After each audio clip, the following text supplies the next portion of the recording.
Bismillahirrahmanirrahim. Assalamualaikum warahmatullahi wabarakatuh. Perkenalkan, kami dari kelompok 12 yang beranggotakan saya Tuti Alawiyah, Alika Fitonias, dan Maya Selina. Di sini kami akan mempresentasikan hasil diskusi kami yang berjudul analisis konsep. Baiklah, langsung saja. Presentasi yang pertama akan dimulai dari saya yang membahas tentang pengertian analisis konsep serta karakteristik konsep.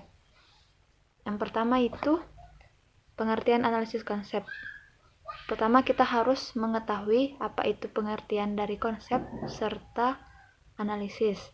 Konsep merupakan sebuah abstraksi dari suatu ide atau gambaran mentah yang dinyatakan dalam suatu kata atau simbol-simbol.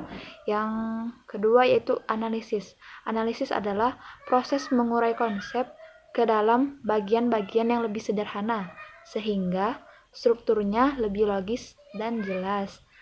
Dapat ditarik kesimpulan, analisis konsep merupakan suatu prosedur yang dikembangkan untuk menolong guru dalam merencanakan urutan-urutan pembelajaran bagi pencapaian konsep.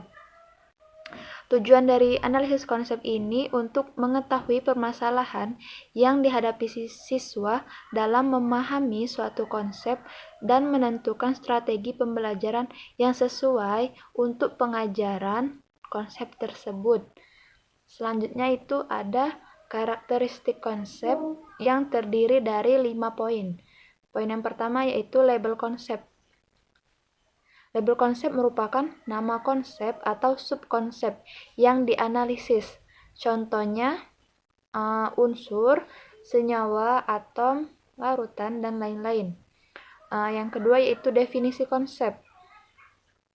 Untuk suatu label konsep yang sama, konsep dapat didefinisikan berbeda sesuai dengan tingkatan pencapaian konsep yang diharapkan. Yang ketiga yaitu atribut kritis dan atribut variabel. Atribut kritis merupakan ciri utama konsep yang merupakan penjabaran dari definisi konsep, sedangkan atribut variabel menunjukkan ciri-ciri konsep yang nilainya dapat berubah namun besaran dan satuannya tetap. Yang keempat itu ada hierarki konsep yang menyatakan hubungan suatu konsep dengan konsep lain yang berdasarkan dari beberapa tingkatan. Tingkatan pertama itu konsep superordinat yang merupakan tingkatan yang paling tinggi. Kemudian ada konsep ordinat yang merupakan konsep yang setara. Dan yang ketiga itu ada konsep subordinat yang merupakan tingkatan yang paling rendah. Kemudian karakteristik yang terakhir yaitu ada jenis konsep. Jenis konsep ini ada beberapa macam, antara lain konsep abstrak, konsep konkret, konsep abstrak dengan contoh konkret, konsep berdasarkan prinsip, konsep yang menyatakan simbol, konsep yang menyatakan nama konsep, konsep yang menyatakan sifat dan nama atribut, konsep yang menyatakan ukuran atribut. Sekian pemaparan dari saya. Yang selanjutnya akan dilanjutkan oleh pemateri yang lain. Wassalamualaikum warahmatullahi wabarakatuh. Baiklah, saya akan menyambung penjelasan dari Saudari Tuti mengenai karakteristik konsep. Jadi karakteristik konsep yang selanjutnya yaitu adalah hierarki konsep. Hierarki konsep sendiri menyatakan hubungan antara suatu konsep dengan konsep yang lainnya berdasarkan tingkatan. Jadi sebagian besar konsep dapat memperlihatkan bagaimana hubungan antara kedua konsep.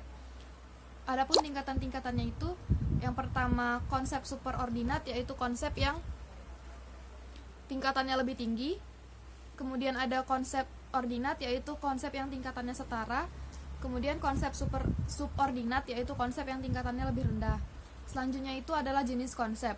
Jadi jenis konsep ini terbagi menjadi 8, yaitu yang pertama konsep abstrak. Konsep abstrak ini sendiri atribut kritis dan atribut variabelnya itu sukar dimengerti sehingga sulit menemukan mana yang contoh dan mana yang non contoh. Contohnya itu yaitu sel aki dan batu baterai. Yang kedua, konsep konkret. Konsep konkret ini konsep yang atribut kritis dan atribut variabelnya itu mudah dimengerti, sehingga mudah menemukan mana yang contoh dan mana yang non contoh. Contohnya itu molekul dan inti atom. Kemudian yang ketiga, konsep abstrak dengan atribut konkret. Jadi di sini maksudnya itu konsepnya itu mudah dimengerti, tetapi atribut-atributnya itu sukar dimengerti, sehingga agak sulit menemukan mana yang contoh dan mana yang non contoh. Contohnya itu unsur, senyawa, dan elektrolit. Yang keempat, konsep berdasarkan prinsip.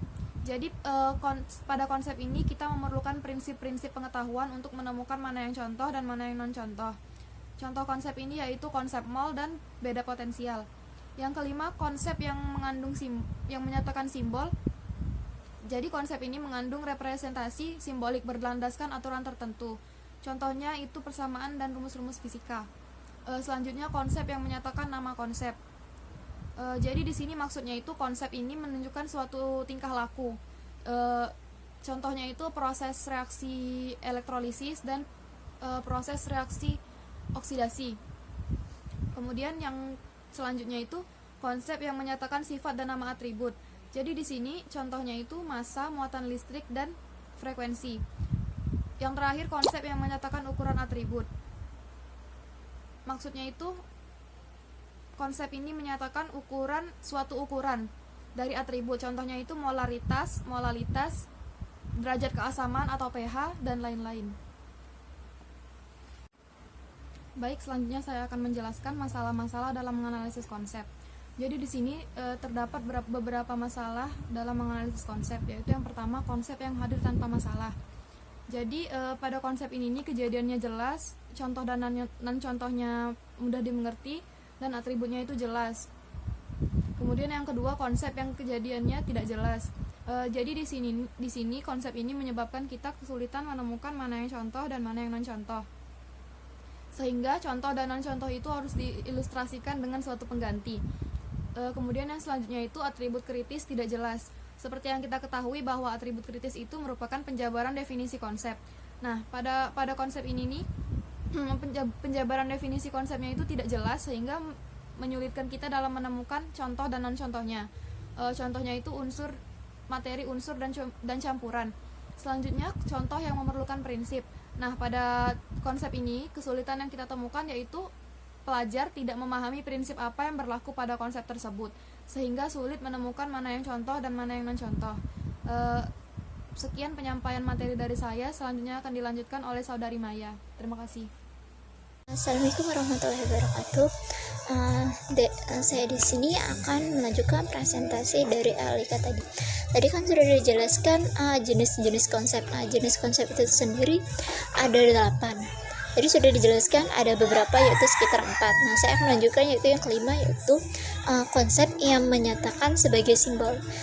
Konsep ini mengandung referensi simbolis berdasarkan aturan tertentu. Contohnya itu rumus kimia dan rumus persamaan. Lalu yang keenam yaitu konsep yang menyatakan nama proses. Nah, konsep ini menunjukkan terjadinya suatu tingkah laku tertentu. Contohnya itu destilasi, elektrolisasi, desolasi, oksidasi, dan meleleh. Lalu yang ketujuh yaitu konsep yang menyatakan sifat dan nama atribut. Nah, konsep-konsep ini memiliki massa, berat, muatan listrik, muatan, frekuensi, bilangan oksidasi, dan mudah terbakar. Nah, merupakan atribut atau ciri-ciri dari suatu objek. Lalu yang terakhir yaitu konsep menyatakan ukuran atribut. Nah, namun bentuknya ini berupa satuan ukuran untuk diatur. Ukuran untuk di atribut. Nah, contohnya itu seperti konsentrasi, molaritas, motalitas, normalitas, ppn, dan pH. Nah, lalu selanjutnya itu contoh menganalisis konsep dalam fisika. Nah, topik yang dibahas ini suhu dan kalor. Labelnya itu temperatur. jenisnya itu abstrak. Referensinya itu derajat panas, dingin suatu benda. Superordinat itu energi dan kalor. Koordinatnya itu volume dan tekanan. Subordinat kecepatan vertikal. Contohnya itu suhu tubuh. Contohnya perubahan wujud. Nah, baiklah, itulah yang dapat saya jelaskan. Kurangnya lebih saya mohon ampun. Saya akhiri dengan wassalamualaikum warahmatullahi wabarakatuh.